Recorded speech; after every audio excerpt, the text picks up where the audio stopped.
Miss Millennial Philippines 2019 is brought to you by Potency, Mega Sound Smart Pro Videoke, Philippine Airlines, Efficacent Oil, and Nescafe Creamy White. Enter the home of the world's largest indoor arena as Reyna ng Singkaban 2018 brings us to the heart of her province. Aubrey Cinderell Carpio, Miss Millennial Bulacan 2019.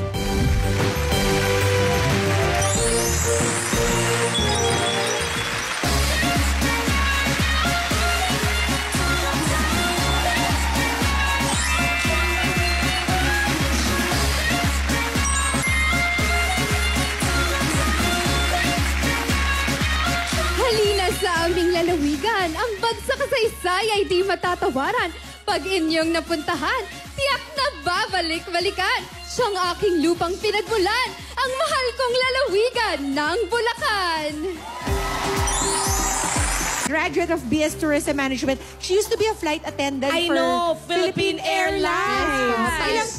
Domestic, international. Yes, domestic. Domestic. Ilang taon ka nagtrabaho doon, Obi? For 1 year lang po. 1 year kasi nag-stop siya dahil nag-aaral siya ngayon. You're studying now, tama? Yes po. Nag-interior design. Yes po. Kasi meron kang Dreamscape Interiors Dream Spaces Interiors. Dream Spaces Interiors. Actually, starting pa lang po. 3 months ko pa lang po siya. It's your baby? Yes po. So, Okay. sariling firm mo na to, Aubrey? Actually, I don't do construction services yet po. Okay, design Yes lang ng po. mga home Design interiors. pa lang. Now, tell us about your province, your hometown. Ilang oras na ba ang biyahe papuntang Bulacan ngayon? Kapag po wala pong traffic, pag po meron po kayong private vehicle, from NLEX po, 45 minutes lang po. To Malolos po. Malolos. Yes po. Capital, right? Yes po. Capital. Home of the first Philippine Republic. Yes, And the largest arena. Opo. Ang Philippine 55,000 po yung seating capacity. Magbo-boom ang Bulacan dahil ito ang magiging future home ng largest international airport. Opo, one of the largest. Kailan ba ang international. completion yan? Target completion? Actually, kakabasa ko lang po sa news kanina. Nasa December daw po yung groundbreaking. Groundbreaking, tas uumpisahan na ang 5 construction. to 6 years daw po yung construction niya. Sa Bulacan. Saan sa Bulacan? Sa Bulacan po. Bulacan ba? Inaalam na natin, di Opo. ba? Tara at samahan niyo akong tuklasin ang saya at ganda ng aming sining at kultura ng aming lalawigan. Tara! Kilala kami sa kasaysayan, sining at kultura. Ngunit alam niyo rin ba na napakadami naming tinatagong yaman sa aming lalawigan? Kaya tara na sa Bulacan!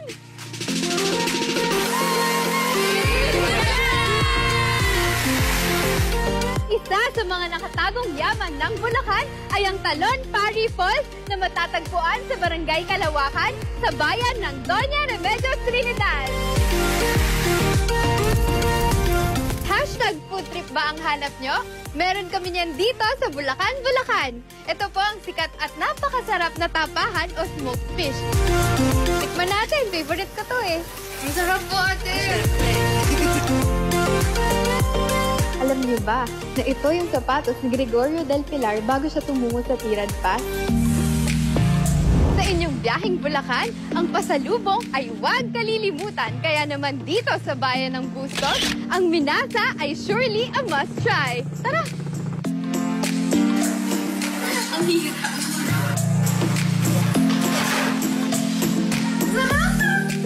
Sa pinagmamalaki ng Bulacan ay ang Bulacan Mangrove Eco Park. Ito po ay 24.5 hectares at mayroon po ditong 300,000 na puno ng bakawan. At alam niyo rin po ba na ang mangrove po ay nagsisilbing breeding ground ng mga fishes, crabs, and other marine species. Dito tayo ngayon sa isa sa pinagmamalaki ng Bulacan, ang Tila-Pilon Hills. Tignan niyo guys, sobrang ganda. nyo nang nakita ang natatagong ganda ng aming lalawigan. Tunay ngang ang Bulacan ay dapat nyong balik-balikan. This is Aubrey Cinderella Carpio, your Miss Millennial Bulacan 2019. Top 3 po siguro yung original po na inipit. Tapos po yung... Yes, that's Apo. famous. At ensaymada na rin po. Siyempre, ang famous din po sa amin, ang pinaso po. Opo. At siyempre po yung chicharon po ng Santa Maria. Ay, ang sarap nito. Opo. One Bulakenyo trait po that I can be really proud of is Bulakenyo's artistry and creativity po. One good example is ang singkaban po. Singkaban po is an art of making a welcoming arc po. Nagawa po siya sa kinayas po na kawayan. Ito Tingkaban po. palang Opo. tawag doon. Teka, lalayo ako kasi Ano, sa gabal Mars? ako dyan Ikaw ang Oh. taste test. Opo. Ayun na. Ang pastillas. Opo. Very sustainable din po dahil ang bamboo, alam po natin, pag kinat ay Diba? tumutubo po, nagre-regrow. And of course, you have to tell us about the very elaborate gown na Yes dinala po. mo ngayon. Ang saya po na yan ay traditional saya by Marvin Garcia po.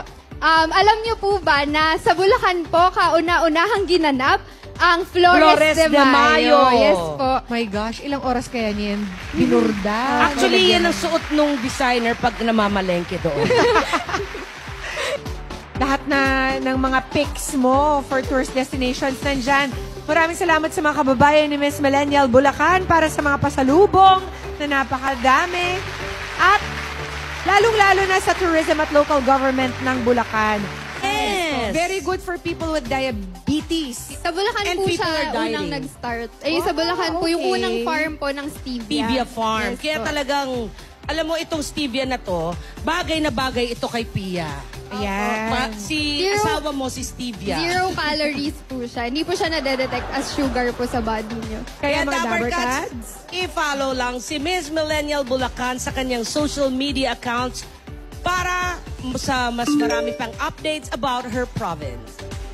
may regalo ka mula sa kasama namin naghahatid ng Miss Millennial Philippines. Araw-araw, kagaya na lamang ng Potency, the Beauty of Immunity. Meron ka ring videoke player.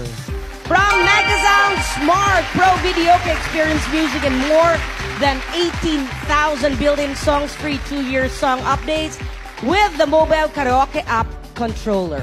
Ang Miss Millennial Philippines ay inihatid din ng Efficient Oil araw-arawin mo. At ng Nescafe Creamy White, mas masarap ang buhay pag walang pait. At ng Philippine Airlines. Fly with Philippine Airlines, the heart of the Filipino people. Maraming salamat din sa H&M Clothing. Thank you, H&M. Dan, thank you. Tara na sa Bulacan dahil sakta pag ito'y inyong napuntahan, ito'y inyong babalik-balikan! At bukas, let's go to Mindanao and discover what South Cotabato has to offer. Dito yan sa Miss Millennial Philippines!